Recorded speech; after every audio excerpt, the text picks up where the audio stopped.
اعوذ باللہ من الشیطان الرجیم، بسم اللہ الرحمن الرحیم۔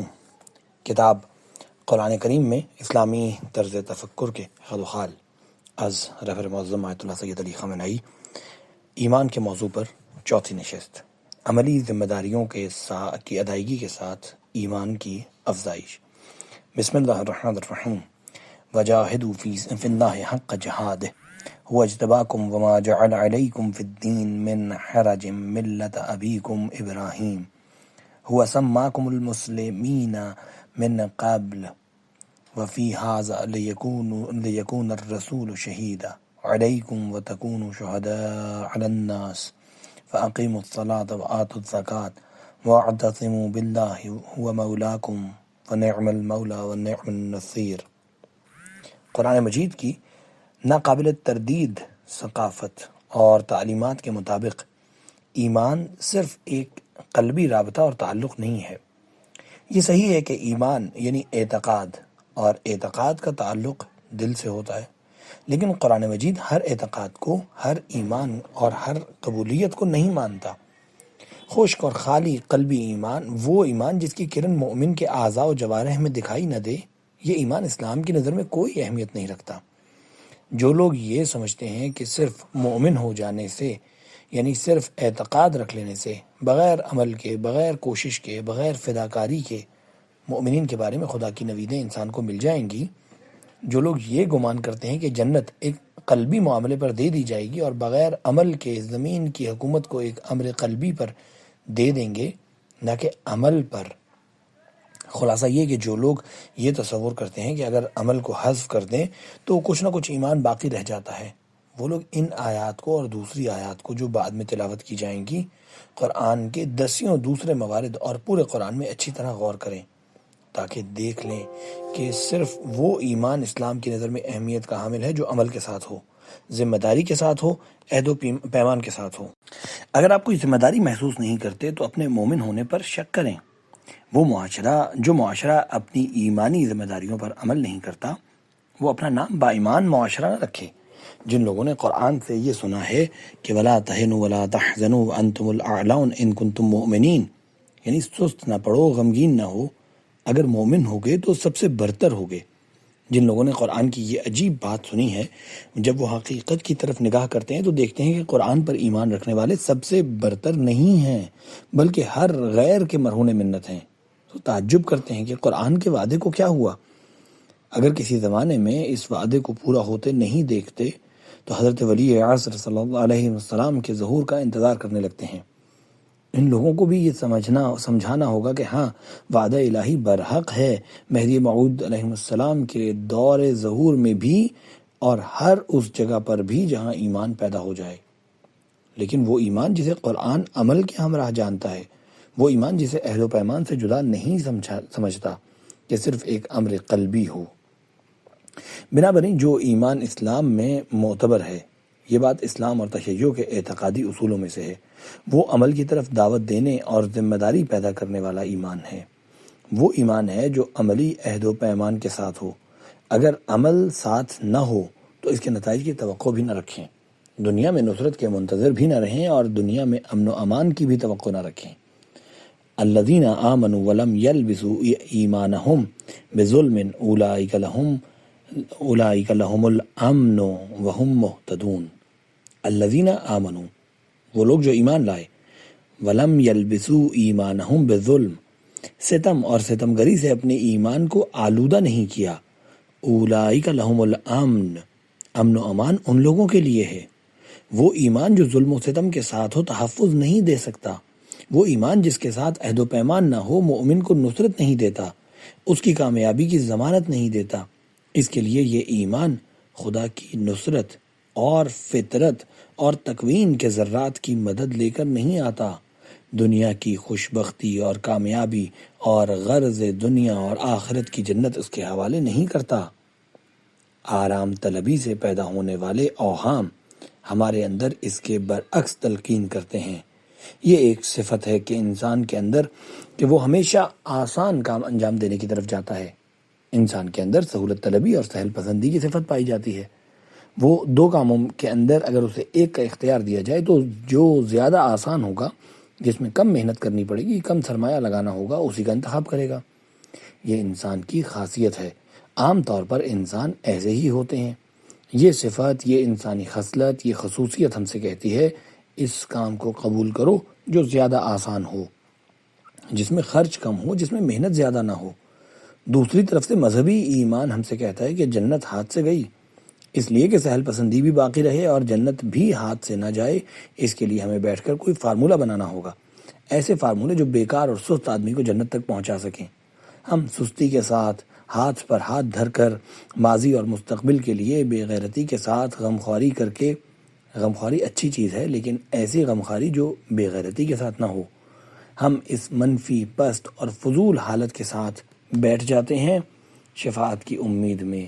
حالانکہ خود امام فرماتے ہیں کہ ہماری شفاعت ان لوگوں کو پہنچے گی جو جد و جہد اور کوشش کریں۔ بالکل اس کے برعکس ہے جو ہمارے ذہنوں میں ہے۔ میں اس مسئلے پر اتنی تاکید کیوں کر رہا ہوں؟ اس لیے کہ مسلمانوں کے ذہنوں پر کئی برسوں تک کام ہوا ہے، کئی صدیوں تک کام ہوا ہے، تاکہ ان کو مطمئن کر دیں کہ مسلمانوں کے لیے عمل کرنا ضروری نہیں ہے، تاکہ انہیں سمجھا دیں کہ مومن ہونے کے لیے ایک پاک دل کی ضرورت ہے، نہ کہ پاک عمل کی۔ ان خیانت کاروں اور ایجنٹوں کی مدد ہماری سہل پسندی نے کی، ہمارے بلند پرواز سوچوں نے کی۔ ہم چاہتے ہیں کہ اللہ کی جنت ہمیں ایک چھوٹے سے کام پر دے دی جائے، اور اس غلط خیال کی مدد ان جاہلوں کی جہالت نے کی ہے جن کا کوئی مفاد اور مقصد بھی نہیں تھا سوائے اس کے کہ وہ جاہل تھے۔ بہرحال کئی سالوں سے، طویل عرصے سے ذہنوں پر کام کر رہے ہیں، یہ کہنے کے لیے کہ اسلام عمل کے بغیر، ایمان عمل کے بغیر صرف دل میں محبت، ایمان اور یقین رکھنے سے ہے، نہ کہ عمل، حرکت اور کوشش اور اثر سے۔ اس کے لیے برسوں سے کوشش کر رہے ہیں کہ یہ بات ہمیں سمجھا دیں، اور قرآن کی آواز ابھی تک بلند، زندہ و شاداب ہے۔ وما اولئک بالمؤمنین، وہ لوگ جو یہ کام نہیں کرتے مومن نہیں ہیں، ایمان نہیں رکھتے، وہ لوگ مومن ہیں، وہ لوگ تمہارے ساتھ ہیں، وہ لوگ لطف خدا، برادری اور دینداری میں شامل ہیں جو راہ خدا میں ایمان کے مطابق عہد و پیمان کے ساتھ حرکت کریں، محنت کریں، کام کریں۔ یہ قرآن کی منطق ہے۔ یا ایھا الذین آمنوا، اے وہ لوگ جو ایمان کی جانب مائل ہوئے ہو، ارکعوا واسجدوا، رکوع کرو، سجدہ کرو، خدا کے سامنے خضوع کرو، وعبدوا ربکم، بندگی کرو، اپنے پروردگار کی عبادت کرو، وافعلوا الخیر، نیک کام انجام دو، لعلکم تفلحون، شاید کامیاب ہو جاؤ، رستگار ہو جاؤ۔ اگر اس کام کو انجام دو گے تو فلاح و کامیابی اور فتح و کامرانی ہے۔ لیکن اگر یا ایھا الذین آمنوا ارکعوا واسجدوا وعبدوا ربکم وافعلوا الخیر، یہ سب نہ ہو تو کیا فلاح و کامیابی ہے؟ اس کا جواب آپ کے ذمہ ہے۔ وجاہدوا فی اللہ حق جہادہ، خدا کی راہ میں جہاد کرو، حق کا جہاد ہی جیسا جہاد کرنے کا حق ہے۔ 24 گھنٹوں میں کمانے کے لیے تم لوگ کتنا کام کرتے ہو، کتنی جد و جہد کرتے ہو؟ اب آپ اس نسبت سے دیکھیں کہ خدا کے لیے کتنی جد و جہد کرتے ہو۔ اگر صحیح طور پر دیکھیں تو وہ کوشش جو خدا کی راہ میں انجام دینی چاہیے، اس کا حجم، اس کی کیفیت، اس کی گہرائی اور اس کی پائیداری خود خدا کی عظمت و بڑائی کی نسبت تمام کوششوں سے بڑھ کر سب سے زیادہ پائیدار اور انتھک ہونی چاہیے۔ جاہدوا فی اللہ حق جہادہ ھو اجتباکم، وہ ہے جس نے تمہیں منتخب کیا، برگزیدہ کیا۔ اے ملت اسلام، برگزیدہ کرنے کا مطلب کیا ہے؟ یعنی آپ لوگوں کو ناز و نعم کے ساتھ دوسروں سے ممتاز کیا ہے۔ کہا ہے کہ یہ غیر معمولی لوگ ہیں، گناہ کریں، غلطیاں کریں، ہماری نافرمانی کریں تو بھی جنت انہی کے لیے ہے۔ یہ وہ بات ہے جس کا یہودیوں نے اپنے لیے دعویٰ کیا ہے۔ وہ غلطی پر تھے۔ جو مسلمان اس طرح سوچے وہ بھی غلطی پر ہے۔ قرآن یہودیوں کے مقابلے میں، یعنی وہ یہودی جو سمجھتے تھے کہ خدا کے احبا، اولیاء اور دوست بلکہ اس کی اولاد بھی ہیں، ان کے مقابلے میں بہت ملامت اور توہین آمیز لہجے میں اعلان کرتا ہے۔ یہ دوستی، یہ ولایت، یہ سب کچھ اس بات کا مرہون منت ہے کہ حکم خدا پر عمل کرو۔ درست ہے کہ ہم نے تمہیں ممتاز قرار دیا ہے، تم سے پہلے بنی اسرائیل کو بھی ممتاز کیا تھا، خدا نے امت اسلام کا انتخاب کیا ہے، لیکن اسلام سے پہلے بنی اسرائیل کا انتخاب بھی کیا تھا۔ دونوں منتخب کرنا ایک ہی قسم کے ہیں۔ اس کے معنی سب سے بڑے کام کے لیے سب سے زیادہ آمادہ افراد کے انتخاب کے ہیں۔ آپ 10 افراد پر نظر ڈالتے ہیں، دیکھتے ہیں اس میں سے ایک شخص کا چہرہ پرعزم، بدن مضبوط، رخساروں کا رنگ کھلا ہوا، ہاتھ مضبوط، بازو اور سینہ کشادہ اور نمایاں ہیں۔ آپ کہتے ہیں یہ بھاری بوجھ آپ کو اٹھانا ہے، میں آپ کو اس کام کے لیے منتخب کرتا ہوں۔ یہ بھی آگے بڑھ جاتا ہے اور اگر اٹھا لیتا ہے، اگر وہ یہ کام کر لیتا ہے، یعنی ارادہ کر لیتا ہے، تو کر سکتا تھا، جبھی تو منتخب ہوا، عزم مصمم کر کے اس بوجھ کو اٹھا لیتا ہے، تو اس وقت وہ اپنے ساتھیوں سے بلند ہو جائے گا، ایک نمایاں شخص بن جائے گا۔ اور اگر نہ اٹھائے تو دوسروں سے بڑھ کر شکست خوردہ اور بد نصیب ہو جائے گا۔ اس سے کہا جائے گا، اے بدبخت انسان، دوسرے تو کر نہیں سکتے تھے، اس لیے ان سے کہا بھی نہیں گیا، لیکن تم نے قبول کیا، اس لیے تم سے کہا، لیکن پھر بھی تم نے نہیں کیا۔ امت مسلمہ کا انتخاب، امت بنی اسرائیل کا انتخاب اسی طرح کا انداز ہے۔ بنی اسرائیل اپنے زمانے میں اور امت مسلمہ اپنے زمانے میں اسلام کی امانت اور انسان کی ہدایت اور رہبری کا بوجھ اٹھانے کے لیے لائق ترین امت اور افراد تھے، اسی لیے تو انہیں یہ بار امانت دیا گیا۔ کیا انہوں نے اٹھایا یا نہیں؟ اگر اٹھا لیا تو اس بار امانت کو منزل تک پہنچا دیا تو یقیناً مسلمان ممتاز ترین اور لائق ترین افراد ہیں، لیکن اگر نہیں کیا تو، اگر نہیں اٹھایا تو وہی کیفیت ہے جو یہودیوں کے بارے امانت نہ اٹھا کر اپنا لی تھی۔ وَضُرِبَتْ عَلَيْهِمُ الذِّلَّةُ وَالْمَسْكَنَةُ وَبَاءُوا بِغَضَبٍ مِّنَ اللَّهِ، یہ ان کی دنیا کے لیے، اور مَأْوَاهُ جہنم، یہ ان کی آخرت کے لیے۔ هُوَ اجْتَبَاكُمْ، اس نے تمہیں ممتاز کیا ہے، یعنی انتخاب کیا ہے اس بوجھ کو اٹھانے کے لیے۔ وَمَا جَعَلَ عَلَيْكُمْ فِي الدِّينِ مِنْ حَرَجٍ، دین میں تم پر سختی، دباؤ اور صعوبت بھی نہیں رکھی ہے، دباؤ نہیں ہے، یہ بوجھ اتنا بھی وزنی نہیں ہے، اس کو اٹھانا اتنا بھی مشقت اور تکلیف کا باعث نہیں ہے، قابل برداشت ہے۔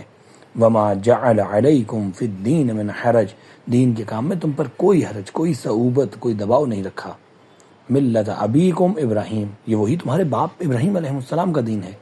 ہوا سماکم المسلمین من قبل وفی ھذا، اس نے تمہیں پہلے بھی اور اس مرتبہ بھی مسلمان، یعنی خدا کے سامنے تسلیم ہونے والا کہا ہے۔ وَمِن ذُرِّيَّتِنَا أُمَّةٌ مُسْلِمَةٌ لَكَ، یہ سورہ بقرہ میں جناب ابراہیم علیہ السلام کی دعا ہے، اسی مقام کی جانب اشارہ ہے۔ ہوا سماکم المسلمین من قبل وفی ھذا، اس بوجھ کو تمہارے حوالے کیا، اس انتخاب کو تمہارے لیے عمل میں لائے۔ کیوں؟ کیا کرنے کے لیے؟ تاکہ تم کیا کرو اور کہاں پہنچو۔ لِيَكُونَ الرَّسُولُ شَهِيدًا عَلَيْكُمْ وَتَكُونُوا شُهَدَاءَ عَلَى النَّاسِ، تمہارے براہ راست ذمہ دار پیغمبر ہیں اور پوری انسانیت کے ذمہ دار تم ہو، تاکہ پیغمبر تمہارے اوپر گواہ، نگرانی کرنے اور نگاہ رکھنے والے ہوں۔ تم لوگ انسانوں کے حکمران ہو، تم بشریت کی تدبیر کرنے والے ہو، تم اس قافلے کی نگرانی کرنے والے ہو۔ اے قافلہ سالارو، سوتے نہ رہ جانا۔ اب جب کہ تمہاری ذمہ داری زیادہ ہے، اب جب کہ تم پر پروردگار کی جانب سے دشوار ذمہ داری لگا دی گئی ہے، جب تم نمائندے بنا دیے گئے ہو، فَأَقِیمُوا الصَّلَاةَ، بس نماز قائم کرو۔ پھر ذمہ داری، پھر عہد و پیمان یا خشک و خالی ایمان کیا کرنا ہے؟ وَآتُوا الزَّکَاۃَ، اور زکوٰۃ دو۔ وَاعْتَصِمُوا بِاللَّهِ، اور توسل اختیار کرو خدا سے، آئین الہی سے، خدا کی پناہ لو، خدا پر بھروسہ کرو، کسی اور سے، کسی طاقت سے مت گھبراؤ۔ جب تم پر سارے دروازے بند ہو جائیں تو خدا کے لطف، مدد اور نصرت سے مایوس نہ ہونا۔ ہوا مولاکم، خدا تمہارا سرپرست، نگہبان اور تمہارے ساتھ ہے۔ فَنِعْمَ الْمَوْلَى وَنِعْمَ النَّصِيرُ، کتنا اچھا مولا، کتنا اچھا مددگار ہے اور پروردگار ہے۔ سورہ انفال کی آخر کی چند اور آیتیں بھی ہیں۔ ان الذین آمنوا، بے شک وہ لوگ جو ایمان لائے، وہاجروا، اور ہجرت کی۔ ہجرت کرنے کا کیا مطلب؟ یعنی مثلا مشہد سے تہران چلے گئے یا اور ٹھہر گئے، ایک شہر سے دوسرے شہر ہجرت کر لی اور بس؟ نہیں، پہلی بات تو یہ کہ ہجرت کرنے کا مطلب ہدف کی خاطر، اسلامی معاشرے سے ملحق ہونے کی خاطر، اسلامی معاشرے کے اجتماع میں ذمہ داری کو قبول کرنے کی خاطر دفعتاً ایک ہی دفعہ ہر چیز سے ہاتھ دھو لینا شمار ہوتا ہے۔ اور دوسری بات یہ کہ ہجرت یعنی اسلامی معاشرے کا عظیم محل تعمیر کرنے کے لیے ایک اینٹ لے جانا۔ جو اسلامی معاشرہ مدینہ میں وجود میں آیا تھا، اسے با ایمان، فعال، زحمت کش، مضبوط اور طاقتور، شاندار ماضی کے حامل، اسلام کو سمجھنے والے، اس راہ سے محبت اور عقیدت رکھنے والے، ایمان سے سرشار دل رکھنے والے افراد کی ضرورت تھی۔ جو شخص مکہ سے ہجرت کرتا تھا وہ انس، محبت، خوبصورت یادوں، آرام، عیش و نوش کو چھوڑ کر مدینہ آ جاتا تھا، مکہ سے مدینہ تک۔ در حقیقت یہ شخص اس عظیم معاشرے کی تعمیر کی راہ میں اپنی حد تک اپنے اعتبار سے ایک بڑا قدم اٹھاتا تھا، لہٰذا اس کی ایک اہمیت ہوتی تھی، وہ فیصلہ کن ہوتا تھا۔ آئیے دیکھیے یہ آیات کیا کہتی ہیں۔ ان الذین آمنوا، بے شک وہ لوگ جو ایمان لائے، وہاجروا اور ہجرت بھی کی، وجاہدوا باموالہم وانفسہم فی سبیل اللہ، اور اپنے مال سے اپنی جانوں سے خدا کی راہ میں جہاد کیا، والذین آوا، اور وہ لوگ جنہوں نے ان بے وطن غریبوں اور گھر سے بے گھر ہو جانے والوں کو پناہ دی، ونصروا، اور ان کی مدد کی۔ یہ سب کون ہیں؟ اولیاء کا بعضهم اولیاء بعض، ایک دوسرے سے وابستہ، ایک محاذ کے سپاہی ہیں۔ ان سب کا خمیر ایک ہے، یہ لوگ ایک ہی دیوار اور ایک ہی چھت کی کچی پکی اینٹیں ہیں۔ مثل المؤمنین فیما بینہم کمثل البنیان یمسک بعضہ بعض، ان اینٹوں کو دیکھا ہے کس طرح سے ایک دوسرے کے اندر اتری ہوئی سی ہوتی ہیں۔ چھتوں کی ان ضربیوں میں ہر اینٹ ایک مومن ہے، ہر مومن ایک اینٹ کی مانند ہے، ایک دوسرے کے اندر پیوست، جس نے دوسری دسیوں اینٹوں کو بھی محفوظ رکھا ہوا ہے۔ ایک ضربی چھت کی کسی ایک اینٹ کو کوشش کر کے کھینچ لو تو اس کے اطراف کی دسیوں اینٹیں بھی گر جائیں گی۔ یہ ایک ان دسیوں کو سنبھالے ہوئے ہے، جیسا کہ وہ باقی سب بھی اپنے اپنے طور پر اس اینٹ کو سنبھالے ہوئے تھیں۔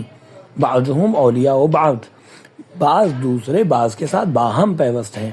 والذین آمنوا، یہاں پر غور کیجئے، تو وہ لوگ جو ایمان لائے، قلبی یقین بھی ہے، لیکن ولم یہاجروا، سایہ دار درختوں کے جھرمٹ میں آرام دہ گھر سے وابستگی ختم نہ کی اور ہجرت نہیں کی۔